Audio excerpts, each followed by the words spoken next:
Hi, I'm Marilyn. Thanks for joining me.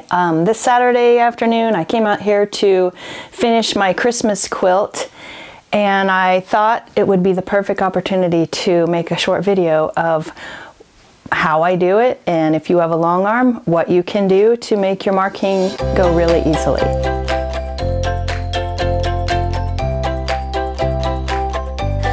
First I want to show you what I use to make a platform. This is one of those under the bed storage bins.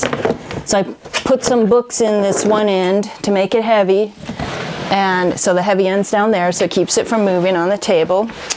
Because of the indentation in the lid, I use my cutting mat just to build it up and give me a nice surface. So then when I begin to mark, I just slide it where I'm ready. I have this stencil going right here, so I want to have a nice firm platform underneath it. I position my stencil. On this Christmas quilt, I'm using a pink. It shows up really nice with all the different colors of the quilt. So, got my first one in position. Gonna swipe the chalk over it.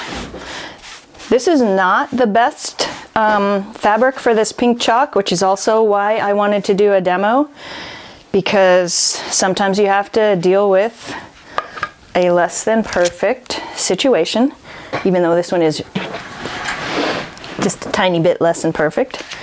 Jog it over, and I'm going to continue. See how I slid that over? So I still have a nice firm table underneath. I can push on this, get it nicely through that stencil and onto the fabric with a little pressure behind it.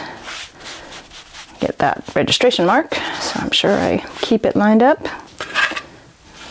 And again, slide this over. Make sure it's under there where you need it. There you go, there's my registration. Do the third repeat. I'm just going to mark the entire row. Depending on the width of your stencil and your frame, you can do 2 rows at once pretty easily.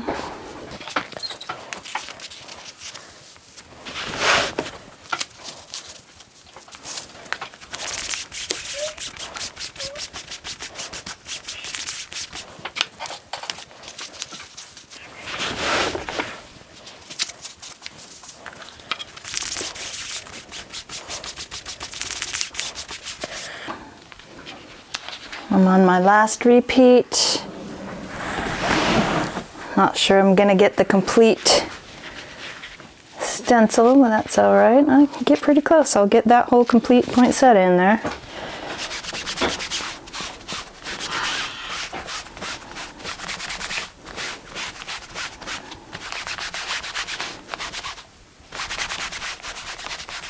Okay.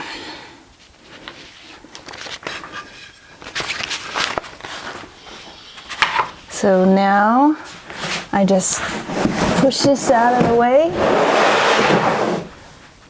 So I'm ready to sew this. I have my table platform out of the way. I have my grippers on the quilt, and I can see my chalk. So I am just going to get going on it. What I like to do is I like to have a reference of my stencil nearby. Sometimes even though I can see the line, I will lose track of where I am or where I'm going. So it's a nice little tip.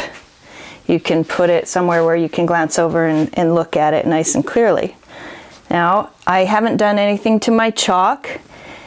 Like I said earlier, this is not the best situation for the chalk. You're going to see it bouncing around. And I just want you to know that when that happens, just don't let it fluster you, because you're looking where you're going and that chalk hasn't moved yet. And so if it's bouncing around once you've sewn over it, then that is just fine. I'm going to do a quick little rundown of where I'm going so I can not get lost. Yeah, okay. Okay, so here we go.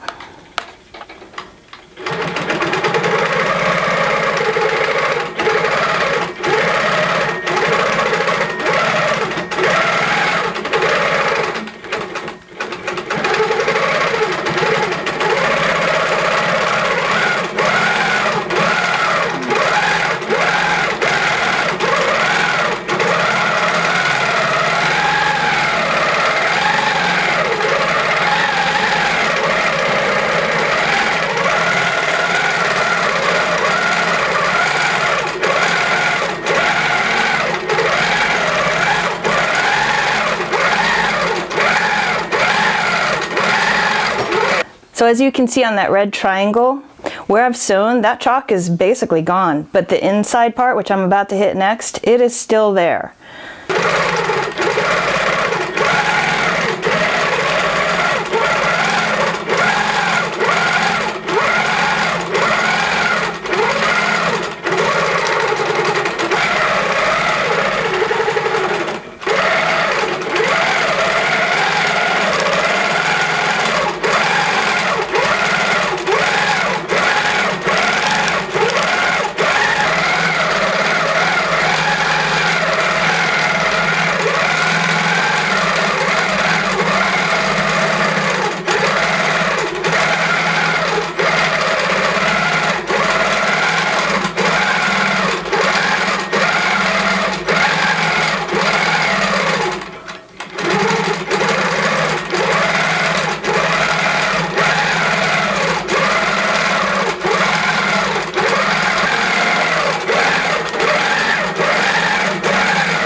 Well, my bobbin ran out. Darn it, I checked it before I started too. I just must have been just a little shy, but I think you got the idea of what was happening as I traced over those lines. And if you take a look up close, there's a little bit of chalk left. Just brush it off with your lint brush. And in this case, I am done with my quilt, well, with the body of it.